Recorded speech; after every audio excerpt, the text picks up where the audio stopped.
எல்லாருக்கும் வணக்கம். தங்க மாமி சமையல் சேனல்ல இருந்து நான் மாமி பேசுறேன். இன்னைக்கு ஒரு அந்த காலத்து ரெசிபி தான் இது. உப்புமா. உப்புமாங்கிறது நம்ம எல்லா ரவையில பண்றோம், சேமியால பண்றோம், அரிசி குருணையில பண்றோம், எல்லாத்துலயும் பண்றோம். அந்த காலத்துல அடை உப்புமான்னு சொல்றது, பருப்பு வகைகள்லாம் இதுல சேர்த்து பண்றது ரொம்ப சுவையாகவும் ருசியாகவும் இருக்கும். ரெண்டாவது நம்ம உடம்புக்கு எல்லா சத்து இதுல சேரும், பொருள் சத்து எல்லாமே இதுல இருக்கு, பருப்பெல்லாம் சேர்றதுனால. இன்னைக்கு இந்த அடை உப்புமா நம்ம எப்படி செய்யறதுன்னு பார்க்கலாம்.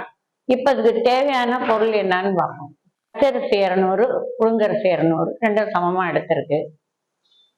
அடுத்தது 2 ஸ்பூன் உளுந்தம்பருப்பு, கொஞ்சம் தான் உளுந்தம்பருப்பை கம்மியா போட போறேன். 100 கிராம் பாசிப்பருப்பு, 100 கிராம் துவரம்பருப்பு, 100 கிராம் கடலைப்பருப்பு, ஜீரகம் 1 ஸ்பூன் மேல போட, வாசனைக்கு பெருங்காயம், நல்லெண்ணெய், நெய், தாளிக்க கடுகு, உளுந்தம்பருப்பு, வரமிளகாய், தேவையான அளவு உப்பு, கருவேப்பிலை, மல்லி, சின்ன வெங்காயம். வெங்காயம் முன்போருக்கு தென்காயம் பகுதியில் வெங்காயம் நமக்கு குளிர்ச்சி தரும், உடம்புக்கு நல்லது. எவ்வளவு வேணா சின்ன வெங்காயம் சேர்த்துக்கலாம். விரத காலங்களாக இருந்து வெங்காயம் சேர்க்கல அப்படின்னா அவளுக்கு பெருங்காயமும் இந்த தேங்காயும் மணத்தை கொடுக்கும், உடம்புக்கு நல்லது. இதை சேர்த்துக்கலாம், வெங்காயத்தை விட்டுறலாம். இன்னைக்கு நான் எல்லாரும் சாப்பிட்றதுனால இதுக்கு வெங்காயம் நான் சேர்க்க போறேன். வாங்க இதை எப்படி செய்யலாம்னு பார்க்கலாம். முதல்ல இந்த அடை உப்புமா மாவு ரெடி பண்ணிக்கலாம். புழுங்கரிசி, பச்சரிசி, துவரம்பருப்பு, கடலைப்பருப்பு, பாசிப்பருப்பு 2 ஸ்பூன், கொஞ்சமா உளுந்தம்பருப்பு, ஜீரகம் 2 ஸ்பூன் வச்சிருக்கேன். இது எல்லாமே நான் களைஞ்சி உணர்த்தி நல்லா காய வச்சு சுத்தம் பண்ணி எடுத்து வச்சிருக்கேன். இப்போ இதை நம்ம ஒன்னொன்னா போட்டு இதை நம்ம ரவை பதத்துக்கு நைஸா உடைச்சுக்கணும். முதல்ல புழுங்கரிசி போடுறேன். இப்ப அடுத்தது பச்சரிசி, அடுத்தது நான் துவரம்பருப்பு போடுறேன், அடுத்தது கடலைப்பருப்பு, அடுத்தது பாசிப்பருப்பு, அடுத்தது உளுந்தம்பருப்பு, அடுத்தது ஜீரகம் போடுறேன். இப்ப இது எல்லாத்தையும் ஒன்னா போட்டு நான் ரவை பதத்துக்கு இப்ப நான் அரைச்சு காமிக்கிறேன்.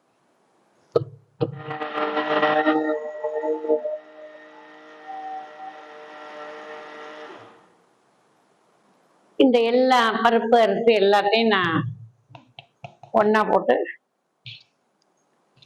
வளர்த்துட்டேன்.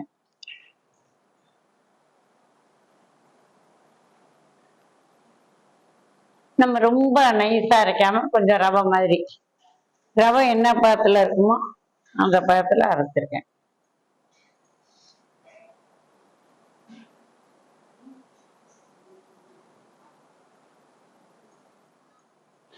இப்ப நம்ம உப்புமா பண்ண ஆரம்பிக்கலாம். இப்ப நான் இண்டாலியம் தட்டி வச்சிருக்கேன். நீங்க குக்கர்ல வேணாலும் பண்ணிக்கலாம், உங்களுக்கு எது பாத்திரம் வசதியோ அதுல செஞ்சுக்கலாம். உப்புமாக்கு 2 ஸ்பூன் நல்லெண்ணெய் ஊற்றிருக்கேன். தாளிக்க அதே மாதிரி நெய் கலக்கிறது பழக்கம், நெய் ரொம்ப சுவையா இருக்கும். 2 ஸ்பூன் நெய் ஊற்றிருக்கேன். இந்த எண்ணெய் சோறு எடுத்து 1 ஸ்பூன் கடுகு போட்டுருக்கேன். இப்போ உளுந்தம்பருப்பு 1 ஸ்பூன் போடுறேன்.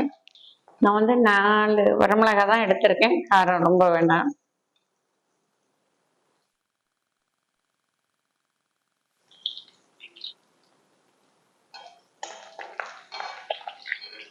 இப்ப இந்த நைஸா வெட்டின வெங்காயம் போடுறேன். நைஸா நான் வெட்டிருக்கேன் வெங்காயம், நீங்களும் அது மாதிரி நைஸா வெட்டிக்கலாம். வெங்காயம் போட்டதுனால இப்ப நான் பெருங்காயம் போடலை. வெங்காயம் வேண்டாங்கிறவா பெருங்காயம் சேர்த்துக்கலாம். கருவேப்பிலை 2 அரைச்சு கிள்ளி போடுறேன்.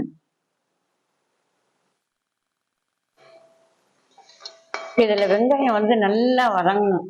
வதங்கினா இந்த வெங்காயத்தோட வாசனை நமக்கு சூப்பரா இருக்கும். அதனால வெங்காயம் நல்லா நைஸா வெட்டி நல்லா வதக்கலாம். இந்த நெய் எண்ணெயிலேயே வதக்க வதக்க நமக்கு வாசனை தூக்கலாக இருக்கும், சுவை அதிகமாக இருக்கும். இப்போ 5 நிமிஷம் ஆச்சு. இந்த வெங்காயம் நல்லா வதங்கி போச்சு. இப்போ வந்து ஒரு ஆழாக்கு மாவு அப்படின்னா 3 ஆழாக்கு தண்ணி வைக்கணும். 1க்கு 3 தண்ணி, அப்பதான் இந்த அரிசி பருப்பு வேகும். இப்ப நான் இதுல 1 ஆழாக்கு மாவு போட போறேன். அதனால இப்ப நான் 3 ஆழாக்கு இதுக்கு தண்ணி ஊத்துறேன்.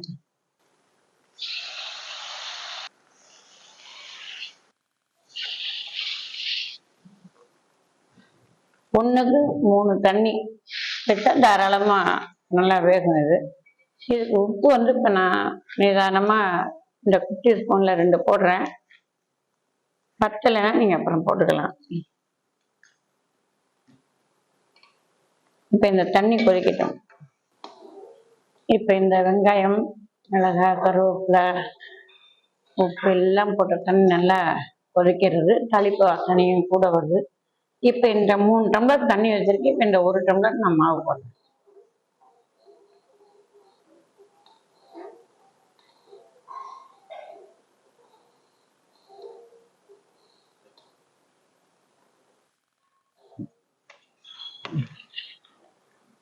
இந்த அடை உப்புமா ரெடி ஆயிடுச்சு.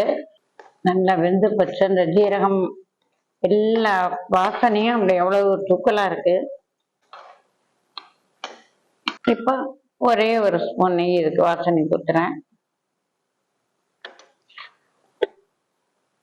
தேங்காய் துருவல் வந்து மேல போடலாம். மேல போட்டா நல்ல ஒரு வாசனையை கொடுக்கும். அந்த தேங்காய் சாப்பிட்றதுக்கு நல்லா இருக்கும். ஒரு 4 ஸ்பூன் தேங்காய் போட்டிருக்கேன். இப்போ பச்சை கொத்தமல்லி,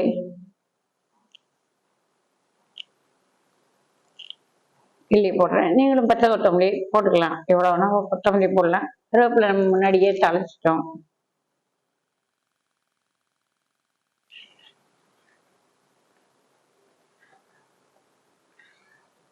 நல்ல கலரா நல்ல வாசனையோட சூப்பரா இருக்கும். இதை நான் இப்போ பாத்திரம் மாற்றிட்டு உங்களுக்கு காமிக்கிறேன். இப்போ இந்த அடை உப்புமா ரெடி ஆயிடுச்சு.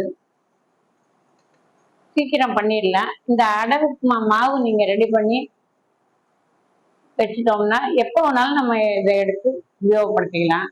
ரொம்ப இது ஆரோக்கியமாகவும் சத்து நிறைஞ்சது. சாப்பிட சாப்பிட இது திகட்டாத இருக்கும்.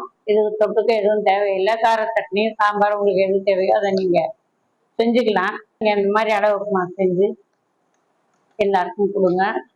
அப்படி உங்களுக்கு அதிகமா தேவைப்பட்டா வீட்டுல செய்ய முடியல அப்படின்னா கீழே டிஸ்கிரிப்ஷன் பாக்ஸ்ல என்னோட நம்பர் இருக்கு. நீங்க அந்த நம்பரை கான்டாக்ட் பண்ண உங்களுக்கு தேவையானது நான் கொரியர்ல அனுப்பி வைப்பேன். ஒரு தடவை செஞ்சு பார்த்துட்டு கமெண்ட் பாக்ஸ்ல கமெண்ட் பண்ணுங்க. தங்கமாமி சமையல் சப்ஸ்கிரைப் பண்ணுங்க. அடுத்த ஒரு நல்ல ரெசிபியோட உங்களை எல்லாரையும் சந்திக்கிறேன். நன்றி, வணக்கம்.